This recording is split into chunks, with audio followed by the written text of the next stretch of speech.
अस्सलाम वालेकुम। जैसा कि आप सब जानते हैं कि फ़लस्तीन में और इसराइल के दरमियान शदीद किस्म की झड़प हो रही है। हफ्ते के दिन 5,000 या 6,000 के करीब मिसाइल दागे गए थे, जिसकी वजह से पूरे का पूरा इसराइल हिल के रह गया था। उनको यही नहीं समझा कि आखिर ये अचानक हुआ क्या है। उनकी तमाम की तमाम इंटेलिजेंस फेल हो गई, उनकी तमाम की तमाम दिफाई निज़ाम फेल हो गया, उनकी आर्मी को कोई समझ नहीं आई, वो सब कुछ छोड़ छाड़ के भागना शुरू हो गए। पैरामिलिट्री ट्रूप्स ने बाकायदा वहाँ पे लैंडिंग करना शुरू कर दी हमास के। अब ट्विटर पर टॉप ट्रेंड बन चुका है तूफान Al Aqsa, stand with Gaza, stand with Hamas, stand with फलस्तीन। और इसी के साथ साथ मौलाना फजलुर रहमान ने स्पेशल किस्म का धुआं मारा है। बिल्कुल सारी उम्र उन्होंने एक चूरन बेचा है। पहले कश्मीर की चेयरमैन, कश्मीर कमेटी के चेयरमैन बने रहे और कभी कश्मीर के लिए कुछ किया नहीं। सारी ज़िंदगी इन्होंने भेजा, एक चूरन बेचा के ये इमरान खान योधी एजेंट, योधी एजेंट, योधी एजेंट। और एंड में जाके उन्होंने ऐसा ब्लंडर मारा, ऐसा ब्लंडर मारा कि सबको हैरान करके रख दिया। उन्होंने स्टेटमेंट ही ऐसे दी। सिराजुल हक साहब ने फिर भी बेहतर स्टेटमेंट दी, लेकिन फजल रहमान ने बिल्कुल ही बेड़ा गर्क किया। तो चले इसको हम एंड में डिस्कस करेंगे। अभी हम आपको और सबसे इम्पॉर्टेंट चीज़ बता रहे कि इसराइल में किसी भी किस्म की फ़्लाइट वहाँ पे बंद है। अभी कोई फ़्लाइट्स वहाँ से मूव नहीं कर रही हैं। वहाँ पे अलाउ ही नहीं है कि आप इसराइल को छोड़ के जा सके। मगर इस सारे सिनेरियो के बावजूद इसराइलियों की पूरी कोशिश है कि वो किसी तरह इसराइल छोड़ के भाग जाए, कहीं पे भी चले जाए, बस वहाँ से चले जाए। मगर वो ऐसा कुछ अभी नहीं कर पा रहे, ये उनकी मजबूरी है।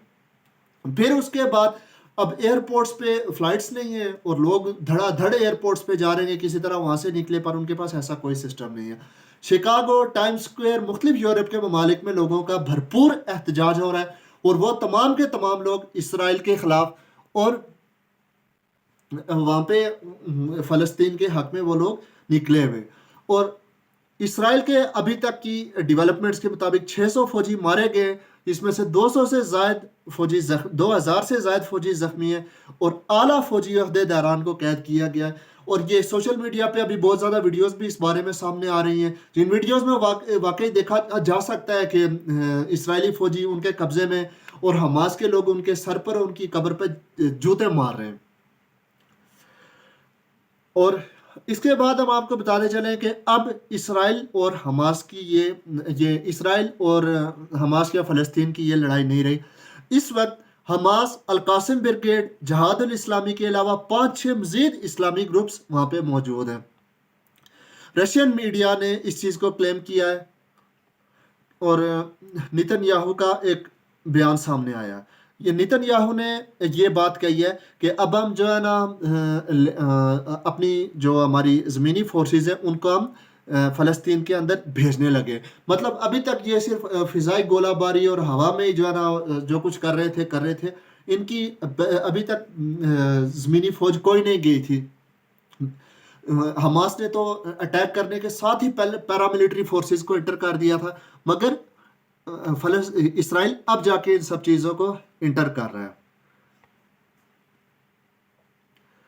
इसके अलावा अमेरिका ने भी ये बोला है इसराइल को, उसको बताया कि हम आपको पैरामिलिट्री ट्रूप्स भी देने वाले और उसके बाद $8 मिलियन की इमदाद देने वाले।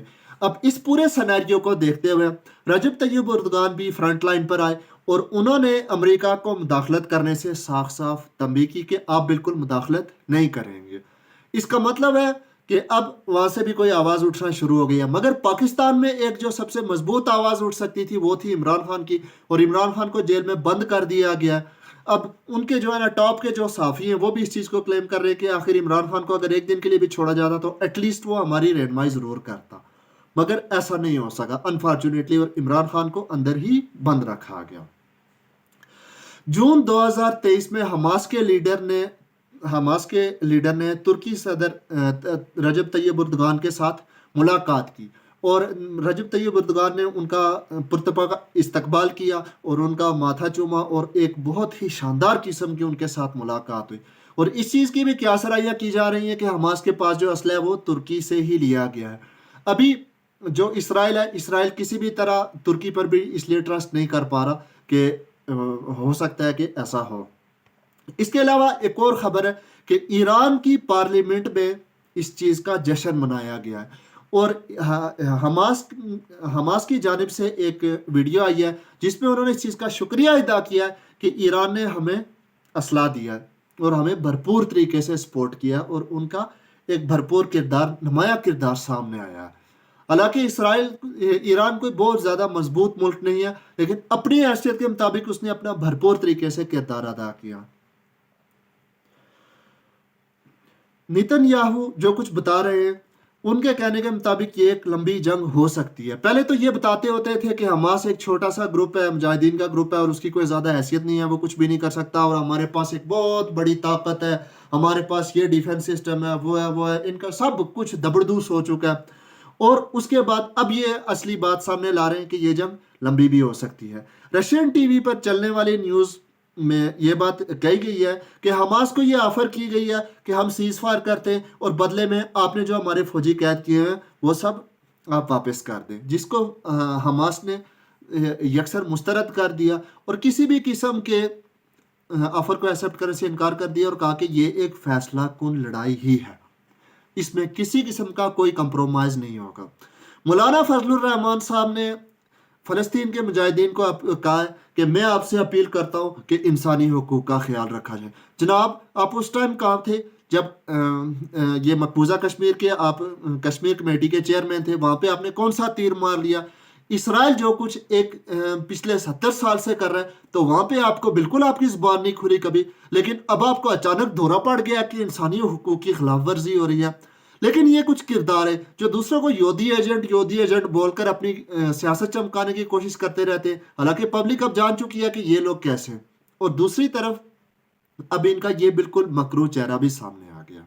اب پاکستان میں کتنی جگہ پر انسانی حقوق کی خلاف ورزی ہوئی ہے، پی ٹی آئی کے کتنے لوگ آج بھی بند ہیں، وہاں پہ تو ان کے کبھی منہ نہیں کھلتا، کبھی ان کی زبان نہیں کھلتی، نہ ان کو کبھی ضرورت پڑتی ہے، مگر وہاں پہ ان کو بڑا یاد آ گیا کہ حماس انسانی حقوق کی خلاف ورزی کر رہا ہے۔